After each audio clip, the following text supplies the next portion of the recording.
Dobrý deň, vítam vás pri našom inštruktážnom videu, kde si ukážeme, ako prejsť jednu z najťažších častí autoškoly, a to sú kuželky. Najprv by som sa chcel vyjadriť pár slovami, ako také kuželkové ihrisko vyzerá. Začíname v prvej garáži, ktorá má rozmery na šírku 2,5 metra a na dĺžku 5 metrov. Ďalej idú kuželky, ktoré sú rozmiestnené v závislosti od dĺžky auta, teda presnejšie 1,5 krát od dĺžky auta. Ďalej tu máme ďalšiu kolmú garáž, ktorá má podobné rozmery ako tá prvá. A posledná je pozdĺžná garáž, ktorá má dĺžku približne 6,5 metra a šírku 2,5 metra. Tak, a teraz si môžeme to vyskúšať v praxi. Môžeme nastúpiť do auta. Tak, poprvé si musíme najprv samozrejme naštartovať auto. Takže zaradíme jednotku, otočíme kľúčikom. Pás pri kuželkách si nemusíme dávať, ale svetla môžeme si zapnúť. Tak, vychádzame z prvej garáže. A samozrejme na ručnú nesmieme zabudnúť. Vychádzame z prvej garáže a ideme vľavo. A prvú kuželku prechádzame tak, že približne v úrovni ramena vytočíme volant na maximum a pomaly pridávame. A tak prejdeme všetky kuželky až do konca. Sú 4. Tak. Po poslednej kúželke sa zarovnáme s traťou pozdĺž. A keď sa zarovnáme, môžeme si dať spiatočku a ideme do druhej, v podstate do prvej garáže, ktorá je kolmá. Cúvame dovtedy, kým nevidíme v pravom zadnom skle malom prvú kuželku a vtedy vytočíme volant úplne doprava a začneme zase cúvať. Môžeme sa popri tom trochu dorovnávať. Keď nevojdeme na prvý krát,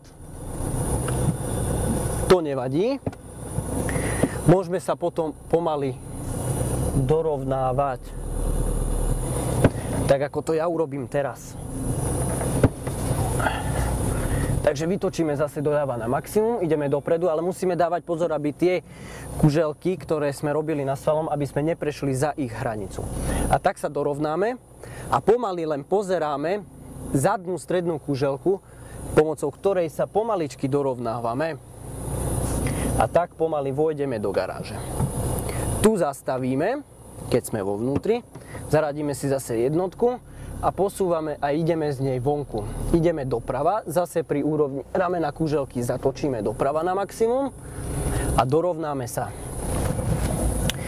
Potom ideme na tretiu garáž, pri ktorej použijeme podobný postup ako pri druhej, kde tiež uvidíme kuželku v malom pravom. Vytočíme úplne doprava volant a zase ideme dozadu. Môžeme to urobiť rýchlejšou cestou, že sa hneď dorovnáme. Keď už sme približne keď vidíme zadnú úplne rohovú kuželku približne v strede auta, tak vyrovnáme volant a začneme cúvať. A keď už sme približne za tou prvou hraničnou kuželkou, zase vytočíme volant úplne doľava a už len vojdeme dovnútra do garáže. Tu sa môžeme ešte aj trochu dorovnať, ísť dopredu, alebo zase naspäť dozadu a musíme byť stále za hranicou. Celé auto musí byť vo vnútri garáže. Potom samozrejme zase vyjdeme vonku, dorovnáme sa opäť a vojdeme do poslednej, teda prvej alebo poslednej garáže. No pozor, tu musíme vojsť už na prvý krát, ináč pán policajt pri skúške by nemal radosť. A tu sa môžeme orientovať bočnými spätnými zrkadlami, tak aby sme nezrazili nič. A už sa pomaly dorovnávame. A keď uvidíme takisto tú poslednú zadnú stredovú, tak sa s ňou budeme dorovnávať a pomaličky vôjdeme dnu, zastavíme, vyradíme si, zatiahneme ručnú, vypneme auto a pri vystupovaní tiež musíme dávať pozor, aby sme tú kuželku, ktorá je vedľa nás, nezvalili, pretože aj to je chyba. Tak vám ďakujem, že ste sledovali naše video a dúfam, že ste sa naučili niečo nové a že zvládnete vaše skúšky. Dovidenia.